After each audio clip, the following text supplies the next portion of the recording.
In the shadowed halls of ancient Persia, legends were forged not by mere men, but by the most feared fighting force of the ancient world, the Immortals.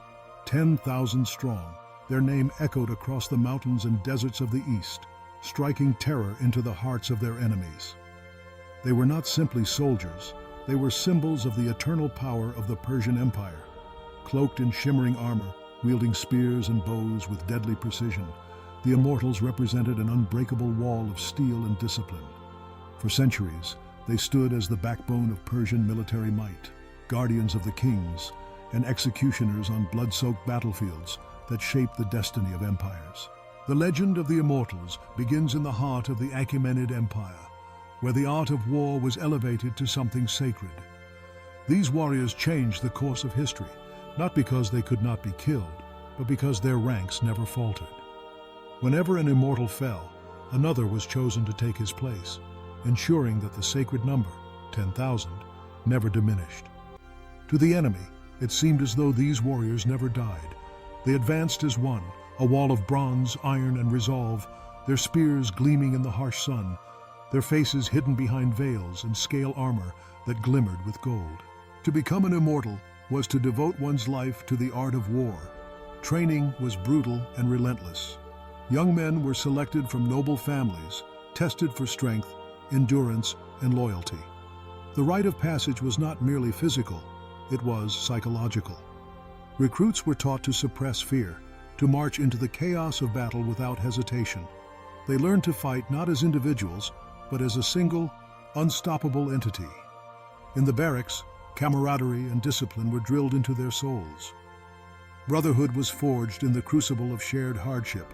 Every immortal knew that his fate was bound to the man standing beside him. Their armor was a marvel of ancient engineering. Over their bodies, they wore scale coats, crafted from iron and bronze, overlapping plates that shimmered like the scales of a mythical beast. Their heads were protected by felt caps, sometimes adorned with precious metals, marking their elite status. Each warrior carried a wicker shield, light, yet strong enough to turn aside arrows and swords. Their arsenal was as versatile as it was deadly. Short swords for close combat, spears for the savage press of the phalanx, and bows for raining death from a distance. When the Immortals marched, the ground trembled beneath their disciplined stride. But it was not just their arms that made them legendary, it was their tactics. The Immortals mastered the art of psychological warfare.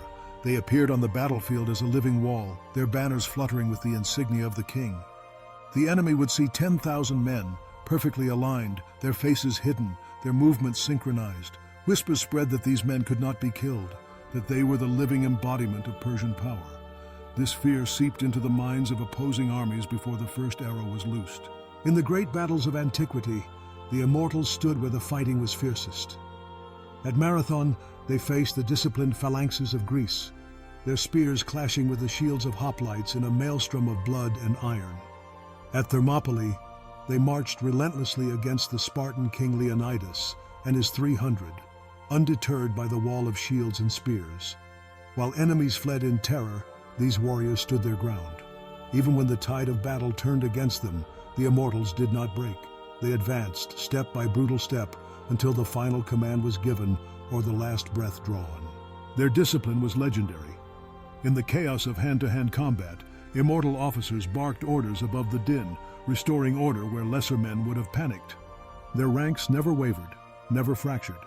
When a comrade fell, another stepped seamlessly into his place, as if guided by a single will. This was their greatest secret, a living phalanx that could not be diminished, a force that seemed to defy mortality itself. But the Immortals were more than warriors. They were the king's shadow, his personal guards and trusted agents. In the marble palaces of Persepolis and Susa, they patrolled the corridors, ever watchful for threats. They were the spear and shield of Persian royalty, sworn to defend the empire against all enemies, both foreign and within. Their loyalty to the great king was absolute, their discipline unbreakable. When the king traveled, the Immortals marched at his side, their presence a constant reminder of the might and splendor of Persia.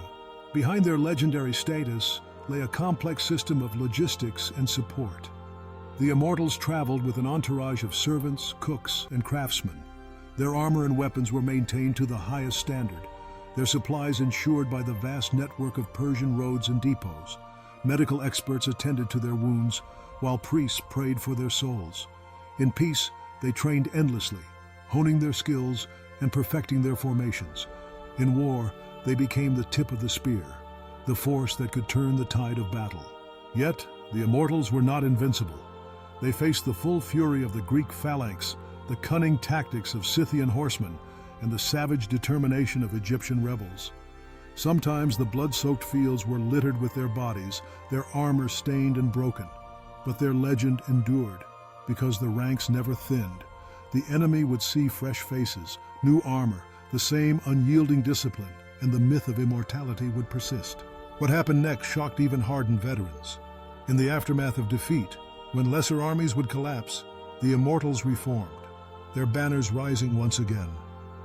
The world wondered, how could these warriors return again and again, as if death itself had no hold over them?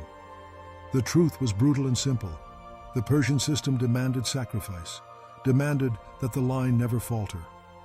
Every family knew the honor and the cost of sending a son to join the ranks. The army was fed by the blood of empire, and the myth of immortality was paid for in flesh. The legacy of the Immortals stretches beyond the fall of Persia. Their tactics, discipline, and organization inspired the armies of Alexander the Great, the legions of Rome, and the elite guards of empires yet to rise. Their story is one of brotherhood forged in fire, of warriors who stood unyielding against the storm of history. In the end, the Immortals remind us that true immortality is not found in the flesh, but in the legend left behind. On the windswept plains where ancient empires battled for supremacy, the echo of 10,000 footsteps can still be heard. The Immortals are gone, their armor lost to dust, their banners faded, but the myth endures. Who were these men who never died? Were they mere soldiers, or something more? And as long as warriors march in the name of empire, the legend of the Immortals will live on, a challenge to all who would defy the power of Persia. In the next chapter, we will follow the Immortals into the heart of battle, where their courage was tested against impossible odds. What fate awaited those who bore the weight of eternity on their shoulders? And how did their code of honor shape the destiny of a civilization?